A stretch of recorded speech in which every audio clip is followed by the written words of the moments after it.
Alors je veux marcher à ton côté, lié profondément avec toi, à ta croix, par la lumière et par les jours obscurs. Seigneur Jésus, je t'appartiens. Et dans mon cœur, cela résonne doucement et me conduit à regarder vers la cité céleste. Oui, que j'ai toujours la nostalgie quand je ne suis pas dans ta présence, de revenir à toi. Oui, que j'ai toujours la nostalgie de ta présence quand je ne suis plus.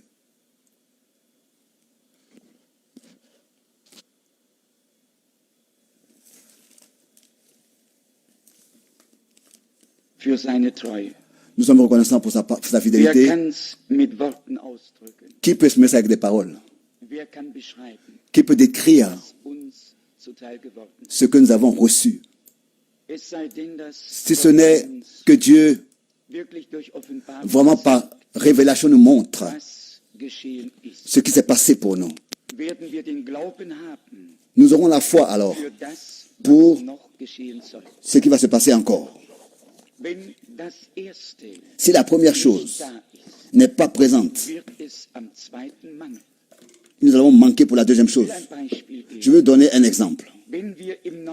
Si dans le Nouveau Testament, nous regardons les traces de l'accomplissement biblique de toutes les promesses, alors nous remarquons que Dieu n'a pas parlé en passant à côté de la chose et que son peuple non plus n'est pas allé à côté de la chose, mais que Dieu a parlé et que sa parole s'est accomplie en son peuple.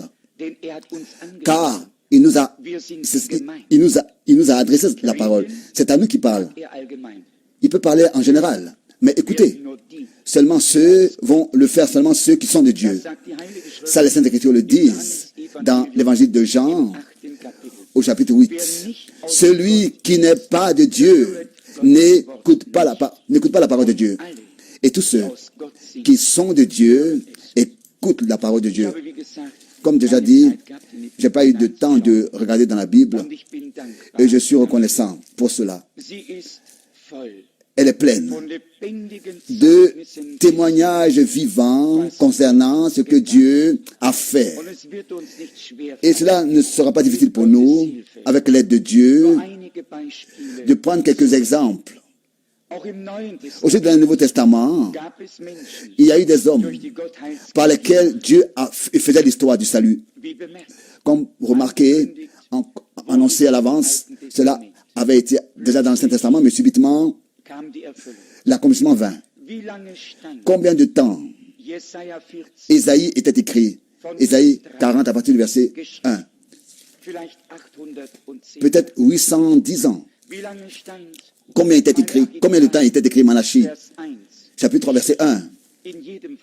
De toute manière, plus de 400 ans. Et subitement, l'accomplissement vint. La voix de celui qui crie dans le désert. Frayez au Seigneur un chemin. Frayez.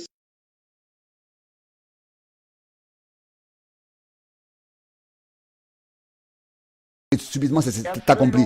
C'était l'accomplissement, mais pas dans l'air, mais accompli sur terre, par un message, par une prédication adressée au peuple de Dieu qui autrefois existait et écoutait ses paroles. C'est pour cette raison que Jean pouvait dire, l'ami de l'époux entend le cri de joie de l'épouse. Son ministère était l'accomplissement de la parole de Dieu.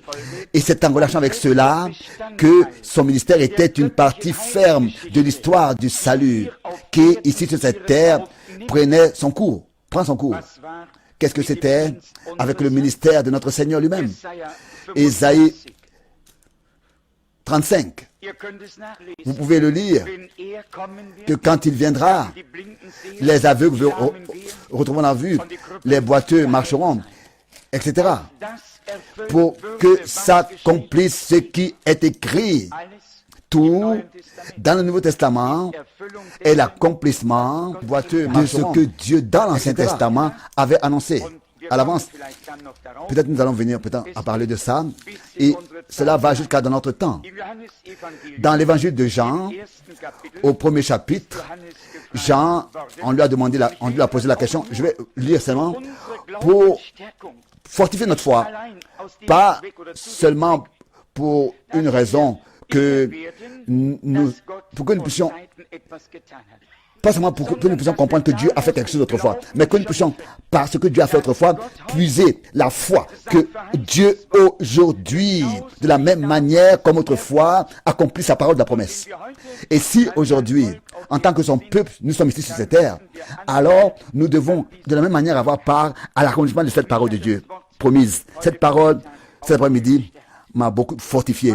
Et je sais qu'elle ne reviendra pas sans effet, mais qu'elle produira l'effet pour lequel Dieu l'a envoyé. Dans l'évangile de Jean, au 1er chapitre, le verset 20, il est écrit, il déclara, et sans restriction, il affirma qu'il n'était pas le Christ. Et ils lui demandèrent, quoi donc? Es-tu Élie? Et il dit, je ne le suis point. Es-tu le prophète? Et il répondit, non. Et ils lui dirent alors, qui es-tu? Afin que nous donnions une réponse à ceux qui nous ont envoyés. Que dis-tu de toi-même? Moi, dit-il, je suis la voix de celui qui crie dans le désert, aplanissez le chemin du Seigneur, comme a dit Ésaïe le prophète. Quel événement merveilleux. Quand le temps arrive, Dieu pense à sa parole.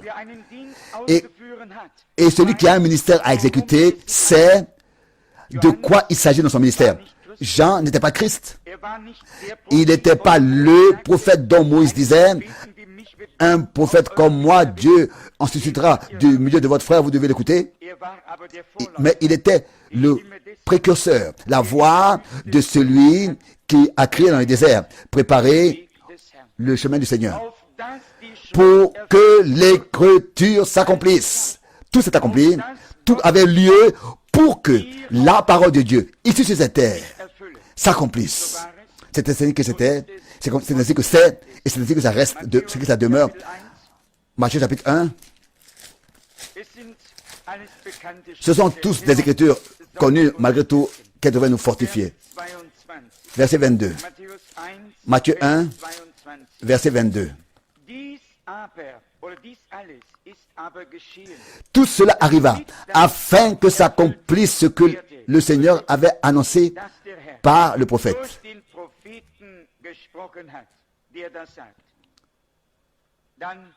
Ensuite, la relation à Ésaïe 7, verset 14.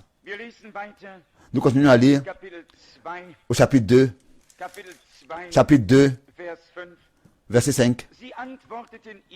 Et ils lui dirent à Bethléem en Judée, car voici ce qui est écrit par le prophète, ou bien dans les prophètes, par le prophète. Nous pourrons lire, et encore une fois lire. Et partout, nous constaterons que Dieu, au temps convenable, au temps juste, dans l'endroit, avec l'endroit adéquat, avec les circonstances adéquates, avec les hommes adéquats, par lesquels il pouvait accomplir la parole de sa promesse. Pas seulement comme nous l'avons considéré aujourd'hui, dans l'Ancien Testament, mais aussi dans le Nouveau Testament. Car l'Ancien, n'est-ce pas, n'est pas loin. Et nous nous tenons là et nous nous poserions la question, mais comment est-ce que c'est dans le Nouveau Testament? Non, laissez-moi dire, dans le Nouveau, c'est encore mieux, encore plus puissant. Car ici, nous avons tous à part à l'accomplissement. Dans ce Testament, c'était des individus. Et ensuite, c'était le peuple d'Israël. Dans le Nouveau Testament, c'est l'Église du Dieu vivant de toutes les langues, les peuples et les nations. Car c'est ainsi que c'est écrit. En toi seront bénies toutes les nations de la terre. Pas un seul peuple. tous les peuples, toutes les nations seront bénies, pas une seule nation. Dans Matthieu, chapitre 2, verset 15, il est écrit, et il resta jusqu'à la mort d'Hérode, afin que s'accomplisse ce que le Seigneur avait annoncé par le prophète. J'ai appelé mon fils hors d'Égypte. Celui qui lit cela dans Osée 11, verset 1, il verra à 100%, il se tiendra à 100% sur l'impression que là, il s'agissait du peuple d'Israël, car c'est ainsi que c'est écrit pour la première fois là-bas. Va, parle à Pharaon, laisse sortir mon peuple. C'était cette description, n'est-ce pas? Un prophète, une parole prophétique peut avoir une double signification, comme déjà d'Élie. Nous l'avons vu, sans venir à parler de ça. Jean vint dans l'esprit et la puissance d'Élie, mais il n'était pas le Élie qui viendrait avant le jour terrible et redoutable de l'Éternel, car le jour du Seigneur brûlera comme un four. Presque 2000 ans sont passés et le monde est encore comme il était autrefois. Mais Jean a dit en vérité, je ne suis pas Élie. Il savait que Élie vient directement avant que le jour terrible et redoutable de l'Éternel vienne. Il y a en fait une parole dans le Nouveau Testament dans l'évangile de Matthieu au chapitre 17. Bien longtemps après le ministère d'Élie, il est écrit ici au verset 11. Matthieu 17, verset 11. Il leur donna comme réponse, il est vrai qu'Élie doit venir et rétablir toutes choses, et rétablira toutes choses. Malachie 4, verset 5. Et en relation avec le ministère de Jean-Baptiste, le même Seigneur, dans le prochain verset, dit, mais je vous dis au verset 12, Matthieu 17, que Élie est déjà venu. Parce que la première partie de Malachie s'était accomplie et le cœur des pères a été conduit aux enfants. Mais maintenant, le cœur des enfants est conduit et ramené au cœur des apôtres, des pères apostoliques.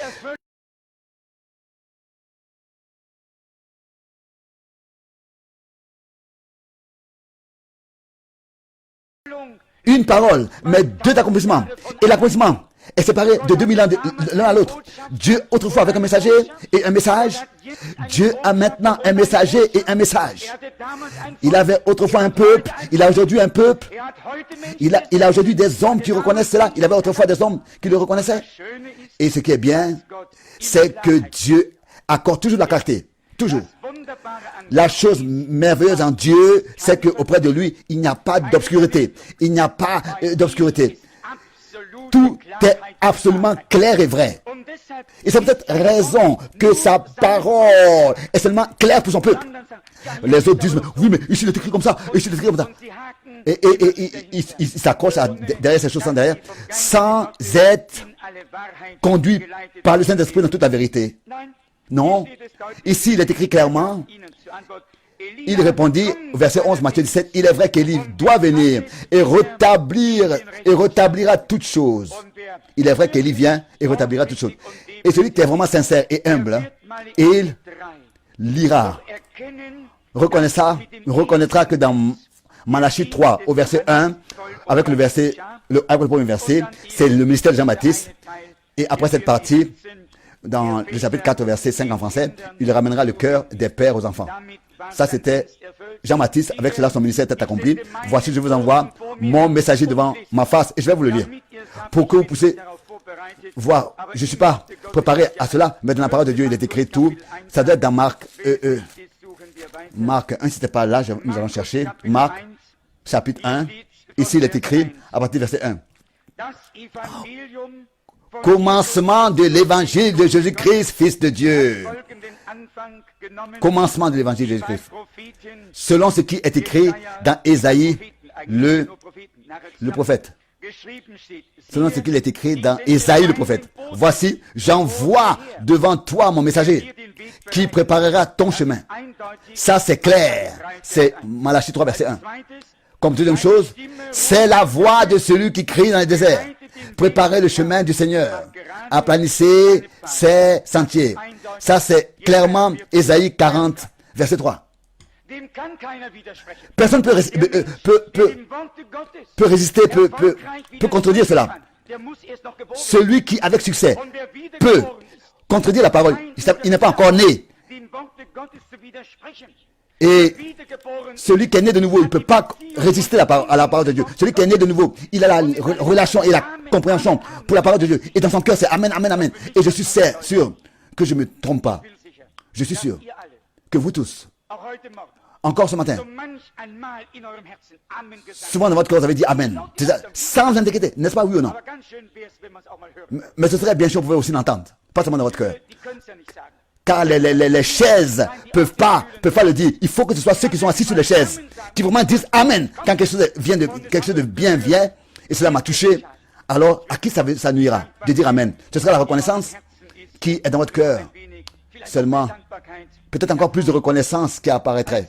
Donc, cela a lieu aussi dans le Nouveau Testament. Cela a eu lieu. Tout s'est accompli selon la parole de Dieu, en accord avec la parole de Dieu. Alors que le temps fut accompli, cela s'est accompli, ce que Dieu, par le prophète Ésaïe, avait prononcé, par le prophète Malachi avait prononcé, s'est accompli. Quand le temps s'est accompli, ce qui était écrit par la bouche de David s'est accompli, et par la bouche de tous les prophètes, la vie de Jésus-Christ.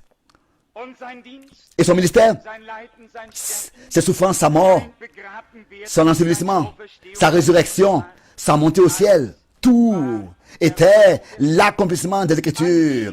En lui, s'est accompli les Écritures de sa naissance jusqu'à sa montée au ciel, oui ou non? Il est né à Bethléem par une vierge. Elle est enceinte, dans la ville que Dieu, dans Michée 5, avait prononcé. Exactement. Qui savait ça exactement?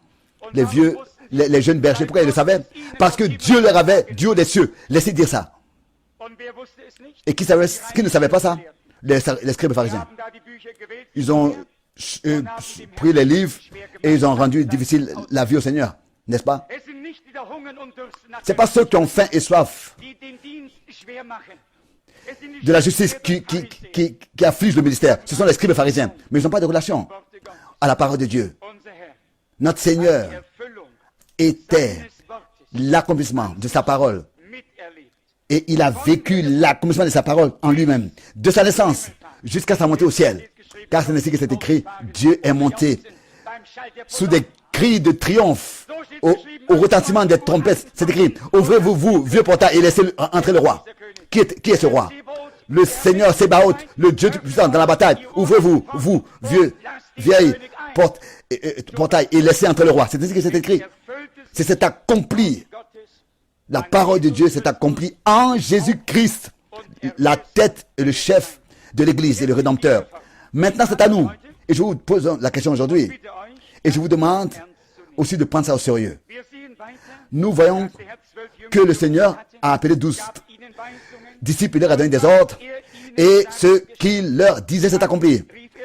Alors il a appelé 70, et ils sont revenus, et ils ont pu confirmer. Seigneur, en ton nom, même les démons nous sont soumis. Ils ont fait ce que le Seigneur leur avait ordonné de faire. Partout s'accomplissait la parole de Dieu en ceux qui ont cru le Seigneur. La parole de Dieu s'accomplit toujours. Et au moment où la parole de Dieu s'accomplit, où un déroulement dans l'histoire du salut se passe, alors nous ne suivons pas un Élie, ou bien un Jean-Baptiste, ou bien un Moïse, ou bien, je dis le nom, un frère Branham, ou bien Paul. Au moment où nous reconnaissons que Dieu fait l'histoire du salut, il ne s'agit pas de cette personne par laquelle la parole de Dieu s'accomplit, mais car il s'agit seulement d'un homme par la bouche duquel Dieu a besoin pour parler. Qu'à une main pour faire quelque chose, qu'à un pied pour aller faire ce que le Seigneur lui dit. Dieu a envoyé ses prophètes matin et soir. Et le Seigneur a pris toute disposition et a dit, si moi j'envoie quelqu'un et qu'il est reçu, la personne qui reçoit cette personne me reçoit, que j'envoie, me reçoit. Et dans ce jour, nous avons affaire à la dernière partie de l'histoire, de l'histoire du salut, dans l'église du Dieu vivant. Et nous tous. Et il y a des millions de croyants pour lesquels ça va comme ça. Ce n'est pas difficile pour eux de voir ce que Dieu a fait en Israël, ou bien ce que Dieu fait en Israël. J'avais un appel téléphonique. Il y a un frère qui me disait, Recklinhabe, dans un vieux camp de concentration en Niedersachsen, que tout cela devait s'accomplir. Quoique c'est très triste en ce qui concerne ce qui s'est passé en Allemagne ici, il y a 40 ans, c'est terminé il y a 40 ans avec les Juifs. Et il a dit que ça devait s'accomplir pour que les Juifs, de nouveau, puissent retourner dans leur pays. Et parfois nous demandons, mais pourquoi cela doit s'accomplir? Pourquoi cela doit arriver? C'est la même chose. Nous pourrons aussi poser la question. Alors qu'autrefois, tous les enfants, moins de 2 ans furent tués. Ils n'ont pas péché. Ils n'ont pas encore de faute. Et les critiques pourraient venir et dire, mais où est votre Dieu? Un Dieu plein d'amour? Ce Dieu tout-puissant? Il n'a pas vu ce qui s'est passé? Et toi et moi. Alors, et les incroyants, de toute façon, il a une réponse toujours bizarre. Non. Non. Matthieu 2, verset 17. Autrefois, c'est accompli ce qui avait été écrit par le prophète Jérémie. 2, 17. Alors s'accomplit ce qui avait été annoncé par Jérémie le prophète. On a entendu des cris à Rama, des pleurs et de grandes lamentations. Rachel pleure ses enfants et elle n'a pas voulu être consolée par ce qu'il y a. Nous, en tant qu'enfants de Dieu, nous n'avons pas le droit de demander pourquoi Dieu permet cela. Nous avons à nous soumettre dans le plan de Dieu. Nous pourrons poser d'abord une question. Pourquoi est-ce que Dieu a créé l'homme ainsi qu'il puisse pécher et transgresser sa parole? Si nous voulons commencer comme ça, nous n'avons pas besoin de commencer à poser des questions. Non. Nous sommes fondés sur le fondement de la foi. Et nous regardons au-dessus des faiblesses et des défauts humains. Et nous regardons au Dieu parfait qui a un plan éternel et qui a accordé à ses fils et ses filles la vie éternelle pour qu'ils puissent vivre éternellement dans son royaume. Et à la fin, nous avons, n'est-ce pas, pleuré tous nos larmes et le Seigneur va les essuyer et il dira, entrez dans la joie de votre Seigneur. Nous nous soumettons dans ce plan divin et nous sommes reconnaissants de ce que cela soit possible.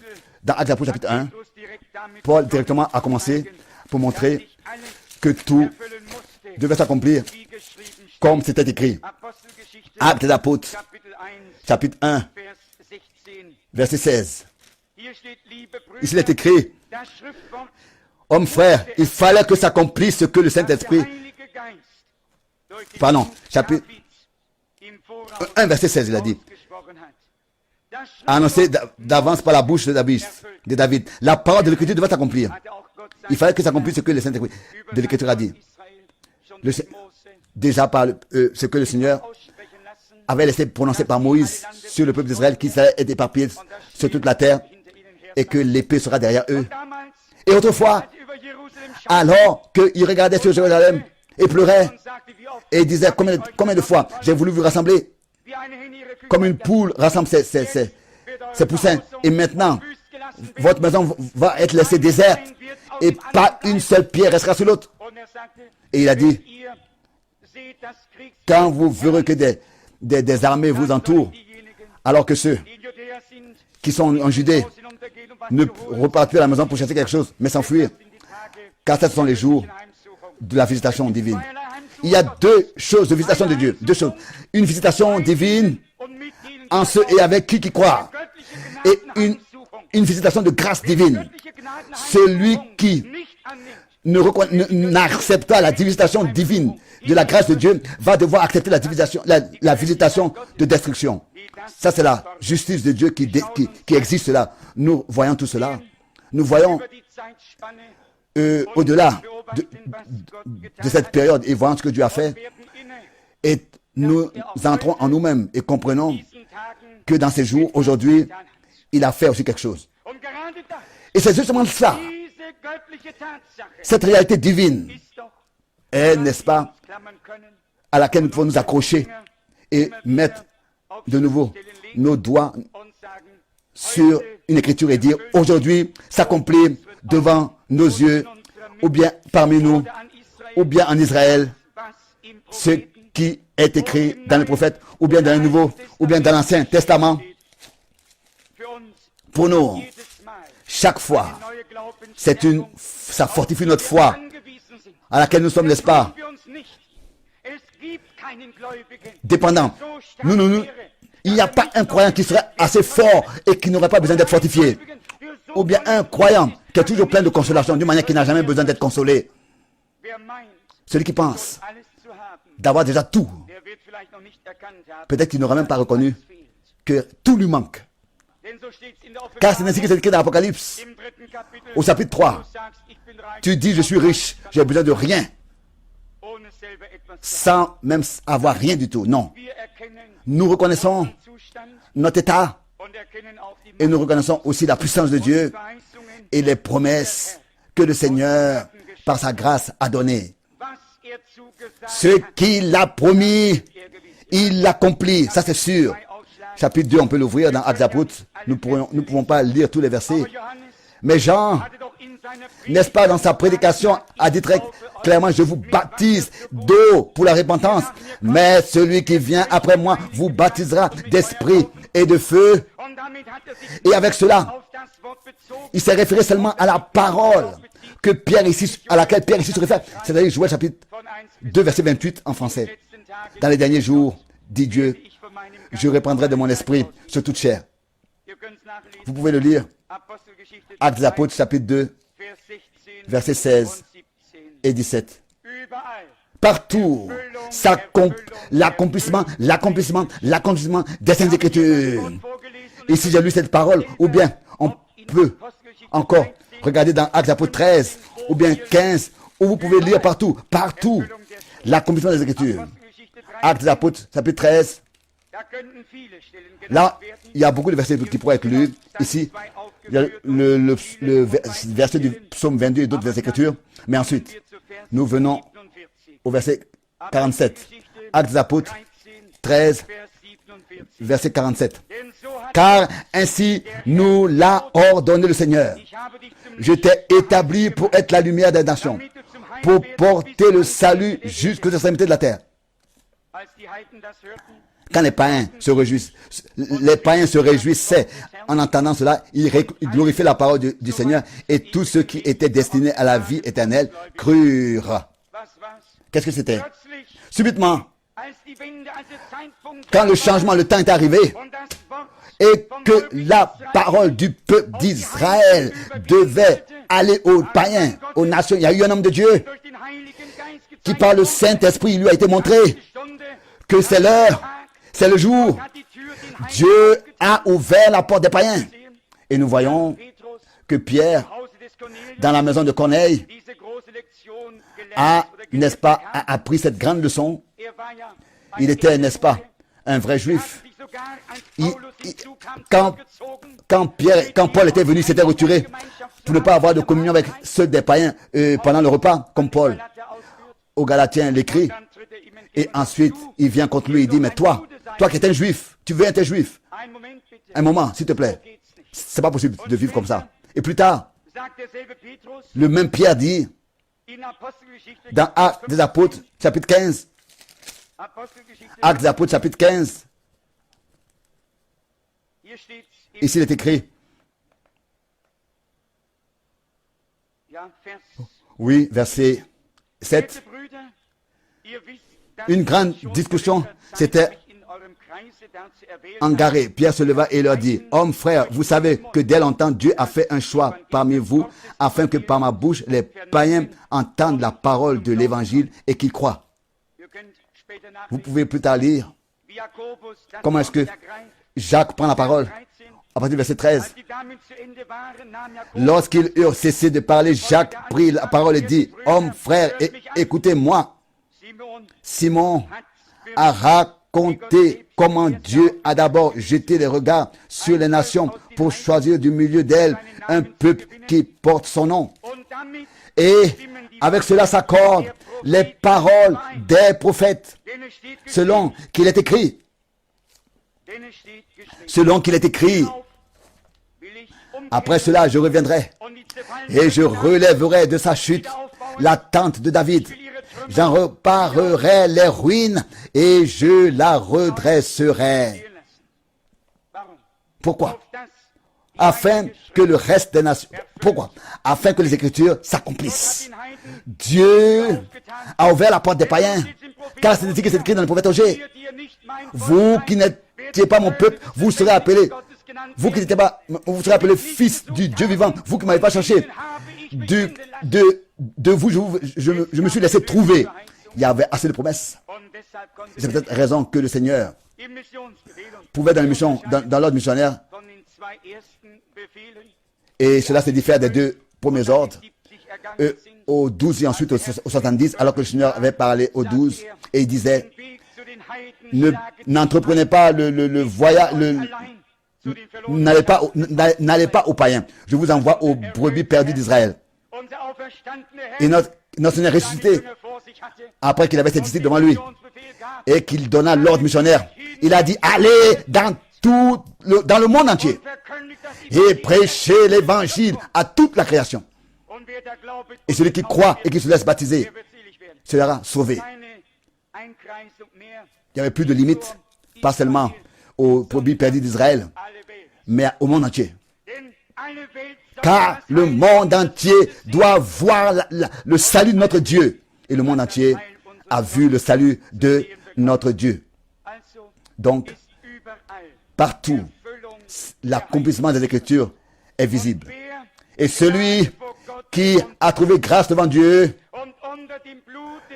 et qui est sous le sang de l'agneau, sous le sang de l'alliance, vraiment, il écoute les paroles de l'alliance, et dans les paroles de l'alliance, il y a assez de promesses. Et ces promesses-là s'accomplissent dans le peuple de Dieu, dans ce temps. Nous pourrions maintenant aller dans Apocalypse 18, verset 4. Nous pourrions lire beaucoup d'écritures qui se réfèrent à notre temps, que ce soit l'appel à sortir de l'Église épouse du Seigneur. Nous savons que les deux existent. D'un côté, l'Église, et 7 fois dans Apocalypse chapitre 2 et 3, il est dit, et à l'ange de l'Église écrit. Et ensuite suit le message qui est adressé, qui est apporté à l'Église, et à la fin de chaque écrit, la promesse est donnée au vainqueur. Pas à l'Église, mais au vainqueur dans l'Église. Et ce sont des élus parmi les appelés, car beaucoup sont appelés, mais très peu sont élus. Mais les élus marchent dans les traces d'Abraham. Ils reçoivent la parole de la prophétie divine, de la promesse divine, et se mettent en chemin. Ils ne restent pas assis, ils sortent tel que le Seigneur leur a dit de sortir, comme Abraham. Abraham aurait pu dire, oh c'est merveilleux, vous avez déjà entendu, le Seigneur m'a visité et il m'a promis quelque chose de grand.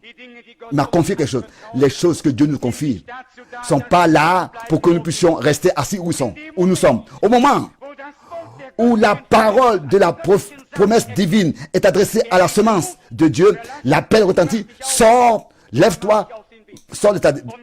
Et Abraham obéit, et sa descendance obéit. Va dans le pays que je te montrerai. Nous tous, nous étions éparpillés partout. L'un allait ce chemin, l'autre chemin. L'un était ici à la maison, l'autre là-bas. Je veux parler aussi de ça spirituellement. Mais subitement, la parole de la promesse divine s'adresse à nous. Cela a brûlé dans mon cœur. Ça a brûlé dans ton cœur. Dieu a parlé à moi. Dieu t'a parlé. Dieu nous a parlé. Et nous avons reconnu qu'il s'agit de la parole pour ce temps. Et déjà nous sommes sortis. Tel que le Seigneur nous a dit. Nous ne sommes pas restés là où nous étions. Car le Seigneur nous a appelés. Comme Abraham. Il y a une station. De nouveau, il a laissé quelqu'un derrière. Et pour finir, aussi l'autre aussi. Et ensuite, il était seul avec Dieu. Il y a une chose que je veux vous dire. Si nous sommes semences d'Abraham, cela peut nous arriver. Que nous restions, que nous laissions Tara et Nahor derrière nous. Et que nous avons encore à faire une station et après le cœur nous brise. Mais le chemin de Dieu continue. Le chemin de Dieu va jusqu'au but. Et nous voulons par la grâce de Dieu atteindre le but. Et il y a un cantique qui dit, si on me retient, je pars. Si je suis fatigué, la parole me vient.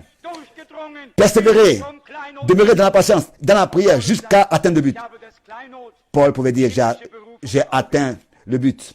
Et il veut dire, il a dit, j'ai le but devant mes yeux. Et j'oublie ce qu'il y a derrière moi. Nous aussi, nous avons nos yeux à fixer devant. Car si nous voulons aller devant, nous voulons regarder devant, pas derrière. Ni moi, ni quelqu'un d'autre peut aller de l'avant en regardant derrière. C'est pas possible. Nous avons n'est-ce pas, surmonter ce qui se passe. Nous ne pouvons rien changer. Nous devons remettre tout au Seigneur. Il est le maître de toutes circonstances. Il peut changer les cœurs comme l'eau. Mais il peut permettre des épreuves par lesquelles nous avons à passer pour que la véracité de notre matériel duquel nous sommes faits soit éprouvée. Et alors, notre foi sera plus précieuse, trouvée plus précieuse que l'or qui est éprouvé dans le feu. C'est une grande grâce de Dieu. Les Saintes Écritures, en tant qu'un livre vivant de Dieu, avec beaucoup de témoignages. Et comme dans Hébreu, chapitre 1, pour parler avec Hébreu, nous sommes entourés d'une nuée de témoins. Nous pourrions aujourd'hui laisser apparaître tous les serviteurs de Dieu qui ont expérimenté la grâce de Dieu, qui ont reçu les promesses et par lesquelles ces promesses sont accomplies. Une nuée de témoins nous entourerait ici. L'un commencerait et cela allait continuer. Ce serait un témoignage l'un après l'autre que ces hommes de Dieu auraient pu rendre. Et il y a une chose qu'ils auraient ensemble, même si les témoignages et les expériences étaient différents. Mais il y a une chose que tous les hommes de Dieu ont eu ensemble, ont eu en commun. Tous peuvent dire que chaque parole de Dieu s'est exactement accomplie tel que Dieu l'a dit. Ça, tous l'avaient en commun. Un Abraham, un Moïse, un Élie, qui que ce soit, des hommes de Dieu. Tous avaient une chose en commun. Ils croyaient ce que Dieu leur disait. Et ils l'ont vu, ils ont vu l'accomplissement de ce qu'il leur a promis.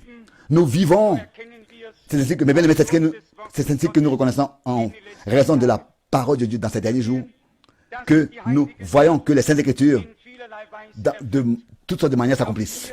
Et aussi nous ne repartirons pas vite. À quoi est-ce que ça nous sert de savoir? Et ça, dans l'Ancien Testament, c'est ce qu'il a fait dans l'Ancien Testament, c'est ce qu'il a fait avec Israël, c'est ce qu'il a fait avec les prophètes, c'est ce qu'il a fait au commencement du Nouveau Testament. À quoi est-ce que ça nous servirait de faire ça? Et c'est ce qu'il a fait peut-être aussi dans un autre âge. Nous vivons aujourd'hui et nous avons aujourd'hui un droit, en tant qu'enfants de Dieu, à expérimenter, à savoir ce que Dieu fait maintenant. Et plus que ça, nous avons un droit d'avoir part à ce que Dieu fait maintenant et d'être béni. Et je crois que Dieu accordera la pleine restauration. Cette parole peut être nouvelle pour nous l'avons seulement dans Matthieu 17, au verset 11, mais dans Actes des Apôtres, chapitre 3. Le retour de Jésus-Christ, ceux qui croient ou pas, est lié à la restauration. C'est écrit dans Actes des Apôtres, chapitre 3, verset 21. On a lu dans Matthieu 17, verset 17 en relation. Matthieu 17, verset 11. Actes chapitre 3. Que le ciel doit recevoir jusqu'au temps du rétablissement de toutes choses dont Dieu a parlé anciennement par la bouche de ses saints prophètes d'autrefois. Actes chapitre 3, verset 21. Après ce verset, le Seigneur, d'après ce verset, le Seigneur Jésus reste dans la gloire jusqu'au rétablissement total de toutes choses. Et alors il reviendra. Pas à une église divisée qui se combat l'un à l'autre pour mettre de l'ordre. Non, l'ordre, ça se passe maintenant. Alors il reviendra pour enlever une église sortie, une église élue, parée, une église unie, une épouse unie qui va à la rencontre de son époux. Est-ce que c'est ainsi ou pas? C'est ainsi. Et si nous avons reconnu cela, ça veut dire que nous aussi, nous devons aussi prendre au sérieux. Nous avons compris alors le jour de notre visitation divine de grâce. Nous ne devons pas nous dépêcher ou bien rester en arrière, mais marcher dans le pas avec lui, jusqu'à que nous passions de la foi à la vue. Notre Sauveur dit dans Matthieu 17, chapitre 11, pardon, 17, verset 11, Élie reviendra, Élie vient pour rétablir toutes choses. Il rétablira toutes choses. Ici, Pierre dit que Jésus doit rester, Christ doit rester au ciel jusqu'au temps du rétablissement de toutes choses dont Dieu a parlé anciennement par la bouche de ses saints prophètes d'autrefois. Aujourd'hui, nous attendons le retour du Seigneur. Mais des millions attendent son retour. Aussi ceux qui utilisent le royaume de Dieu pour des propres affaires. Hein? Qui ne croit pas au retour du Seigneur? Beaucoup, beaucoup, beaucoup. Mais avec cela, ça ne suffit pas. Le Seigneur reviendra. Mais il y a une parole. Et cela, depuis ma jeunesse, me touche le cœur. Celles qui furent prêtes entrèrent. Matthieu 25, verset 10. Celles qui furent prêtes entrèrent. Ça, c'était l'une des paroles les plus bien-aimées de mon Père qui est auprès du Seigneur. Celles qui furent prêtes entrèrent. Et les portes étaient fermées. Pas une soi-disant préparation, mais une préparation en accord avec Dieu et sa parole, en relation avec son peuple, pas seul. Dieu envoie un message et il appelle son peuple à se rassembler, à s'unir. Il y en a qui sont allés dans les déserts seulement pour voir Jean-Baptiste. Je les avais appelés. Il a dit, mais il n'y avait rien dans cet homme. Il y avait seulement eux. Il était habillé d'une peau de chameau. On n'a rien vu. C'était que le chameau, la peau de chameau.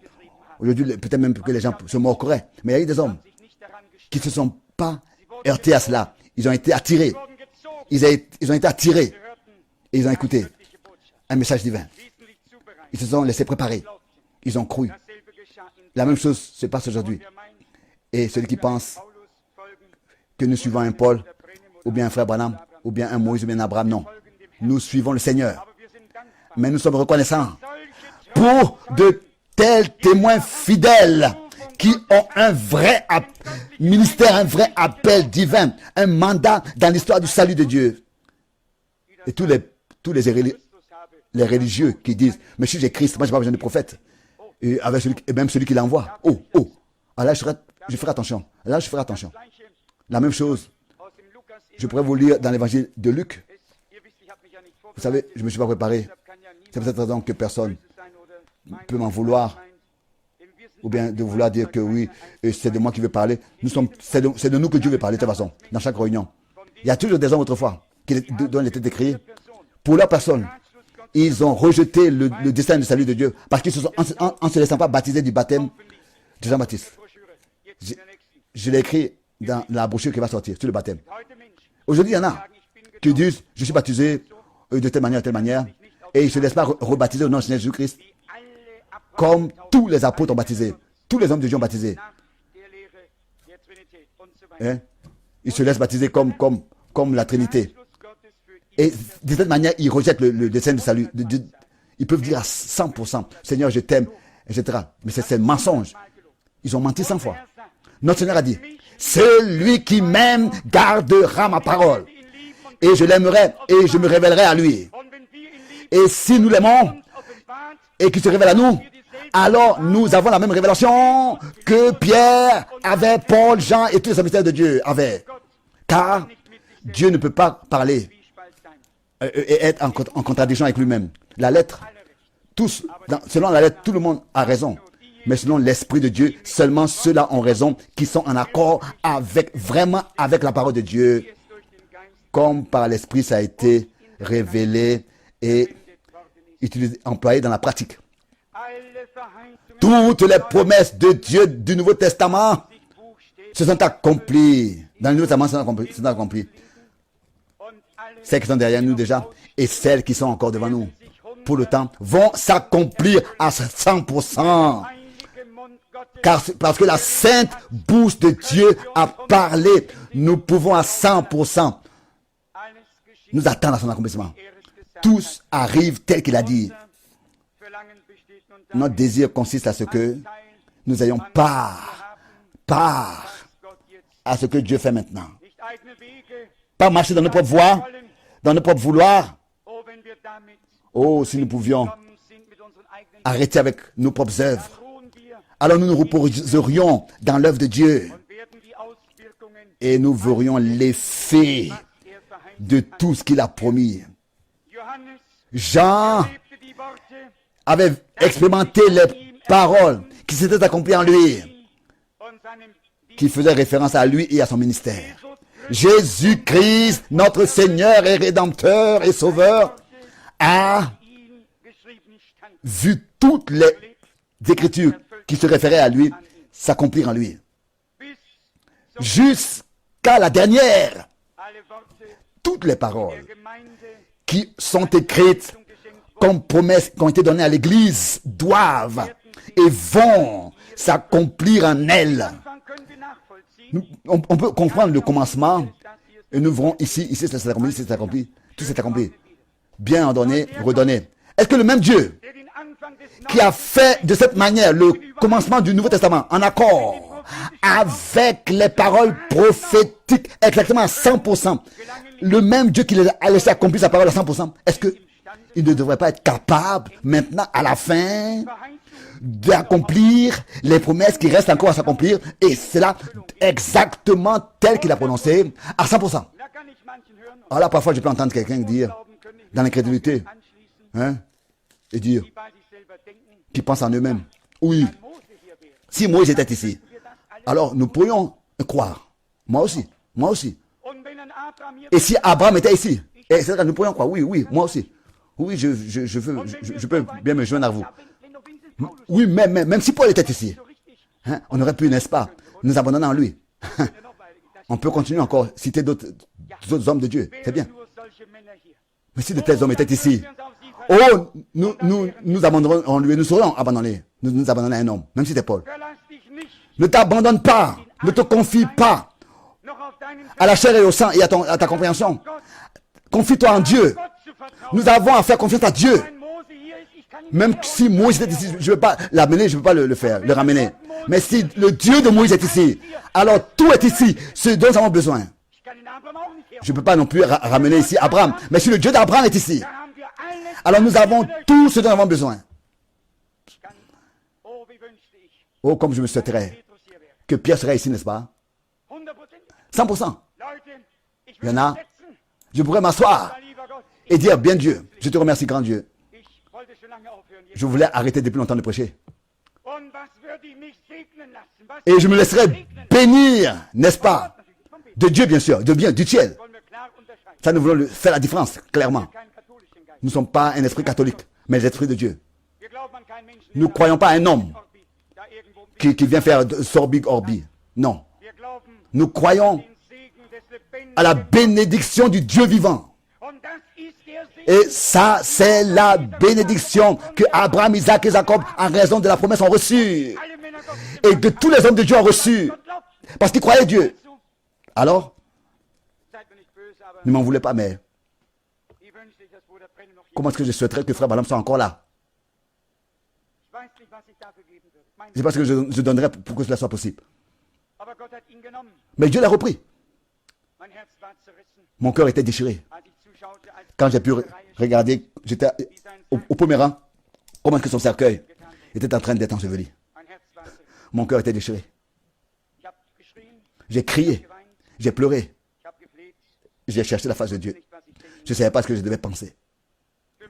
Pour moi, c'était un monde qui s'était écroulé. Le ciel était tombé.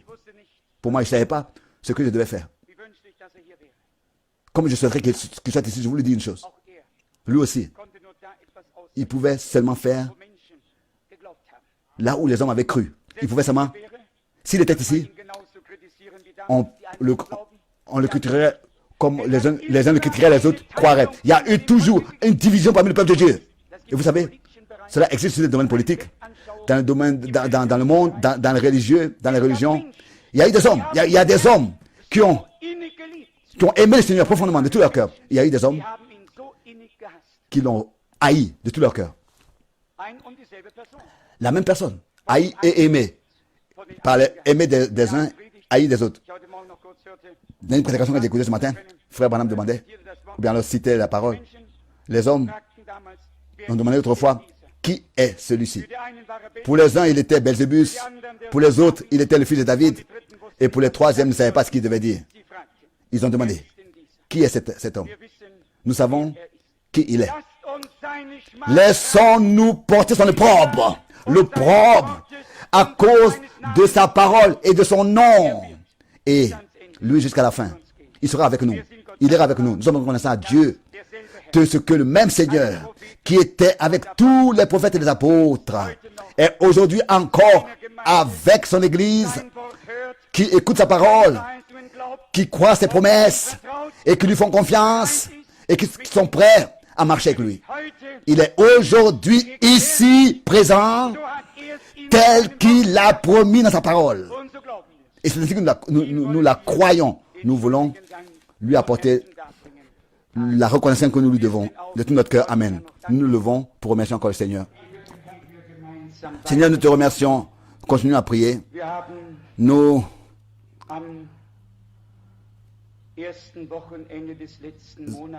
avons au premier week-end de ce dernier mois sûrement attristé l'Esprit de Dieu. J'ai pensé à ça plusieurs jours parce que dans la prière, nous n'avons pas reçu l'union et la reconnaissance que nous devons au Seigneur. Nous ne voulons pas aujourd'hui faire la même erreur. Peut-être que cette remarque que des frères doivent prier a conduit à ce que les sœurs se taisent. Ça, c'est pas pensé comme ça. Quand on dit que les frères prient, ça ne veut pas dire que les sœurs doivent se taire. Tous ensemble, nous devrions prier, ouvrir notre bouche et remercier le Seigneur. Pendant que quelques frères à haute voix remercient le Seigneur, nous pouvons tous, n'est-ce pas, apporter notre adoration au trône de Dieu. Comment est-ce que nous voulons le faire? Nous chantons ensemble. Nous écoutons la parole de Dieu ensemble, n'est-ce pas? Devrions-nous pas aussi prier ensemble, remercier le Seigneur ensemble, adorer le Seigneur ensemble, et que la louange se lève et vienne, atteigne le trône de Dieu? Combien croire que Dieu, exactement comme autrefois, encore maintenant, accomplira toutes les promesses? Dites Amen. Combien croient que Dieu nous a révélé sa parole? Combien croient qu'il nous préparera? Alléluia. Combien croient que nous avons à lui redire merci? Nous voulons maintenant le faire, ensemble le faire, tous les frères et toutes les sœurs. Nous voulons ne pas attrister l'Esprit de Dieu et lui laisser toute la place. Laissons-nous adorer. D'abord, chantons ce cœur. Je l'aime, je l'aime. Et ensuite, fermez vos yeux, ouvrez vos cœurs et ouvrez vos bouches. Et ensemble, nous voulons remercier ensuite le Seigneur.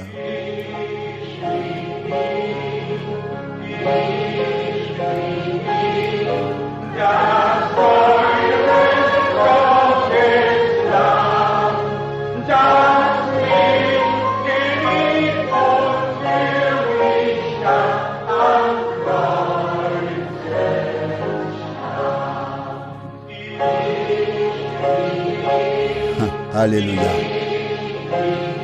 Je l'aime, je l'aime.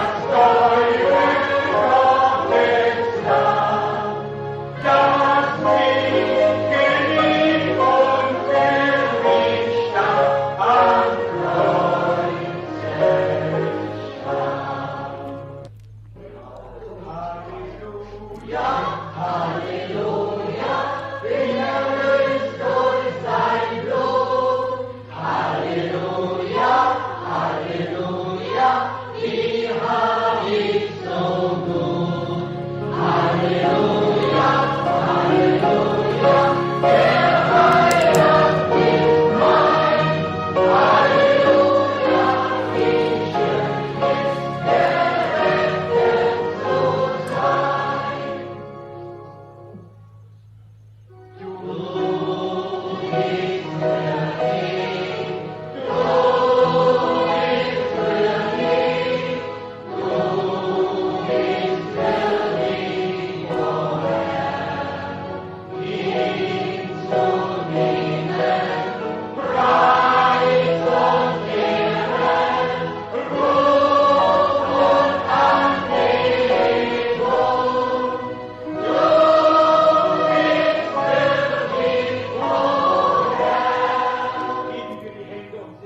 Levons les mains et chantons encore ce cœur. Tu es digne. Alléluia. Tu es digne, tu es digne. Tu es digne. Oh Seigneur.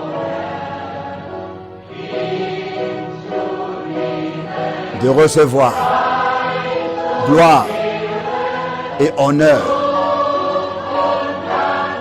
et adoration. Tu es digne. Oh Seigneur.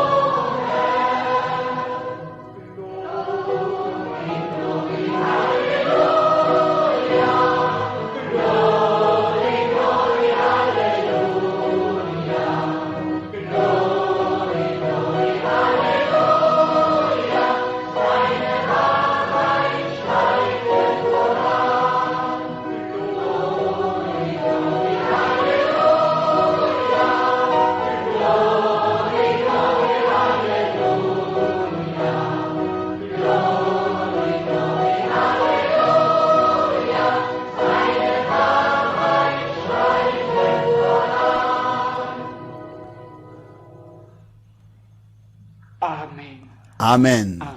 Amen. Nous nous asseyons.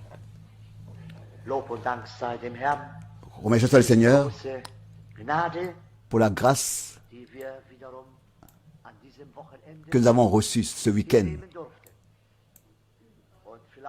Et peut-être que cette parole a eu beaucoup de choses à nous dire et que nos cœurs et nos pensées sont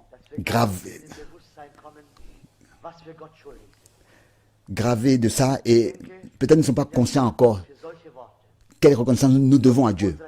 De telles paroles devraient inonder notre cœur et notre bouche. Et notre cœur et notre bouche doivent être ouverts pour apporter la reconnaissance à son Saint-Nom. Je crois que Dieu nous a bénis. Ça, je peux le dire. J'ai ressenti sa présence ce week-end.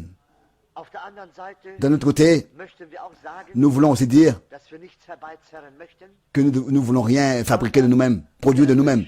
Mais nous souhaitons que l'Esprit de Dieu vienne sur tous, puisse venir sur tous, se déverser sur tous, et que tous soient remplis de la puissance d'en haut. Nous avons besoin. Et je crois que tous nous attendons cela.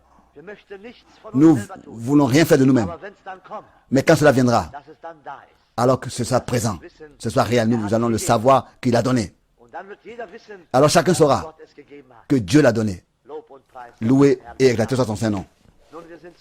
Nous sommes heureux et reconnaissants de ce que nous avons encore cette grâce et ce temps où nous pouvons nous réunir et qu'ensemble, nous pouvons apporter l'honneur et la louange à notre Dieu.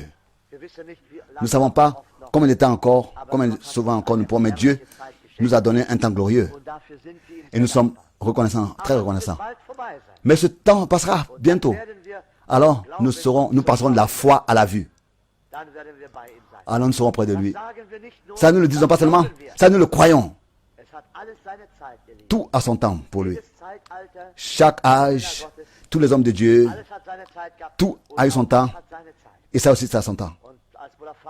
Et alors que le frère Franck disait, même si les plus grands hommes de Dieu étaient là, mais les grands hommes de Dieu étaient là. Et cela n'a accordé la foi à personne. C'est vrai? Oui. Notre Seigneur lui-même était ici, il a fait les grands signes, produit des miracles. Et qu'est-ce qu'on a fait de lui? Il y avait très peu qui autrefois l'ont suivi. De tout leur cœur ont cru. Les autres ont eu leur propre pensée. Tous les hommes de Dieu, même Frère Branham, les plus grands puissants miracles ont eu lieu. Et nous aimerons que Dieu puisse se manifester maintenant parmi nous. Il y en a qui seront là, qui vont rejeter ces choses. Et nous, malgré tout, nous ne pourrons pas croire. Il y en a qui seront là, qui vont l'accepter et qui croiront. C'est ainsi. Oui, ça pourrait être, le grand homme de Dieu pourrait être là. Mais loué soit exalté soit Dieu. Je pourrais penser aussi. Nous n'avons pas besoin de nous attacher à quelqu'un. Mais nous pouvons nous attacher au Seigneur, à notre Seigneur Jésus-Christ. Ouais. Dieu, n'est-ce pas? Tous ceux qui veulent s'attacher à des hommes, Dieu les reprend. Et alors, pour que les hommes puissent s'attacher à lui, comme les aiglons à l'aigle. Nous devons nous attacher à lui, à notre Dieu qui nous a créés. Nous devons nous attacher à lui. Alors nous sommes sûrement réfugiés. Il nous amènera au but, là où nous avons d'être. Loué et exalté soit son Saint-Nom. Alors nous nous sommes réjouis de ce que vous êtes venus tous et remercions Dieu qu'il puisse être avec vous pour votre retour, qu'il vous tienne, qu'il vous donne d'être une bénédiction autour de vous, dans vos environnements, votre famille, partout, jusqu'à que ce soit avec vous, jusqu'à ce que nous nous revoyons. Si ce n'est pas sur terre, ce sera là-bas, dans la gloire, dans la lumière, auprès du Seigneur. Peut-être que nous devrions encore chanter ce cantique, Dieu est avec vous, jusqu'à ce que nous nous revoyons.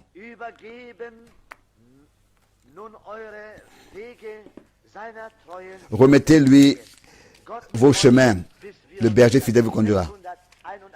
Le 681, nous voulons le chanter dans la foi et dans la prière.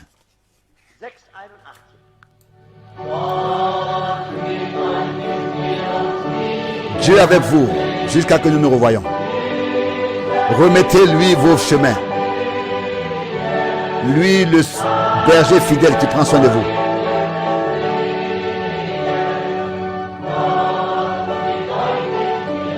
Que Dieu soit avec vous jusqu'à ce que nous nous revoyons. Au revoir. Au revoir. Ici sur terre ou alors dans la lumière là-bas. Au revoir. Au revoir. Notre Dieu ne dort et ne sommeille pas.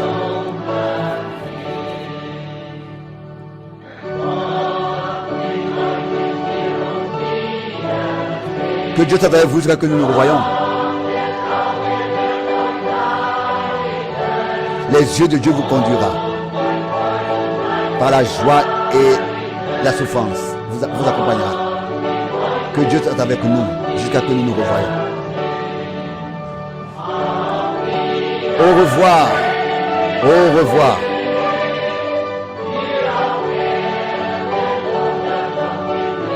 Ici sur terre ou là-bas dans la lumière. Au revoir. Au revoir. Celui qui nous garde, ne dort et ne sommeille. Que Dieu soit avec vous. Dieu avec vous jusqu'à ce que nous nous revoyons. Jusqu'à la prochaine fois. Si des détresses et des douleurs nous effraient, que ses ailes puissent vous couvrir.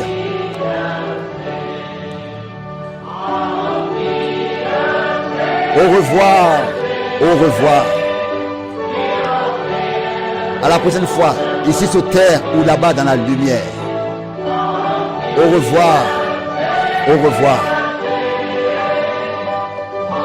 Celui qui nous garde ne dort ni ne sommeille. Dieu avec vous jusqu'à notre revoir. Sa grâce, sa miséricorde et sa fidélité vous rencontrent tous les jours nouvellement. Que Dieu soit avec vous.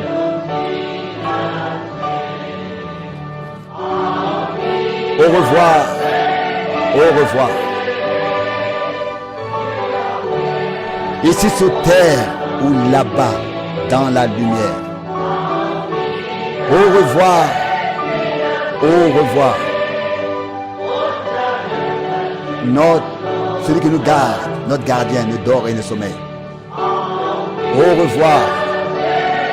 Au revoir. Ici sur terre ou là-bas dans la lumière. Au revoir. Au revoir. Celui qui nous garde ne dort et ne sommeille. Dieu Tout-Puissant, fidèle, nous te disons merci pour ta parole ce week-end. Merci, nous te disons de tout notre cœur pour tous les biens que tu nous as prouvés. Nous te disons merci aussi pour les choses terrestres, la nourriture, pour tout ce que nous avons par ta grâce, pour les moyens que nous avons de nous rassembler, pour la salle, pour les maisons, pour tout. Nous te disons merci, ô Dieu au ciel. Seigneur, nous te remercions de ce que tu nous as parlé. Nous te remercions pour ta sainte parole et nous te demandons que nous ne puissions pas murmurer et nous plaindre, mais que nous soyons reconnaissants. Même si nous passons par des douleurs, par des épreuves, Seigneur, accorde la grâce que nous puissions nous revoir, comme nous l'avons chanté ici sur terre ou là-bas dans la lumière auprès de toi.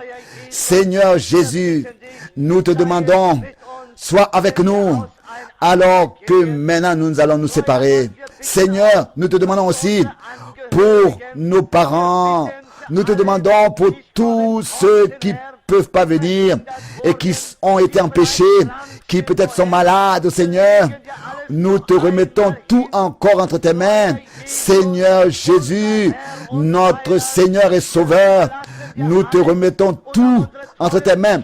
Et aussi nos bien-aimés frères et sœurs qui maintenant repartent à la maison. Seigneur, sois avec eux. Sois avec eux, soit leur bouclier et leur protection sur chaque chemin. Nous te remettons, nous nous remettons entre tes mains entièrement et nous t'adorons. Ici, notre Seigneur et notre Sauveur, Jésus-Christ. Alléluia. À ton merveilleux nom et saint nom de Jésus. Amen.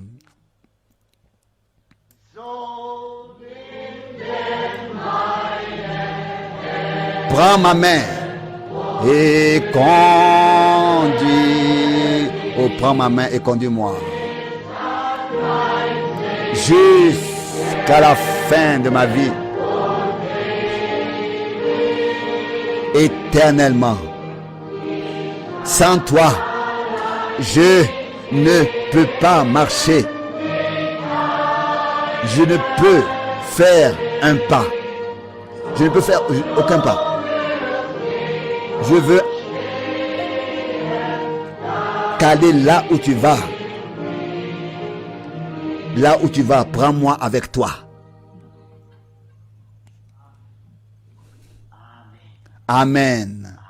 Amen. Soyez remis entre la grâce du Seigneur jusqu'à la prochaine fois. Oui.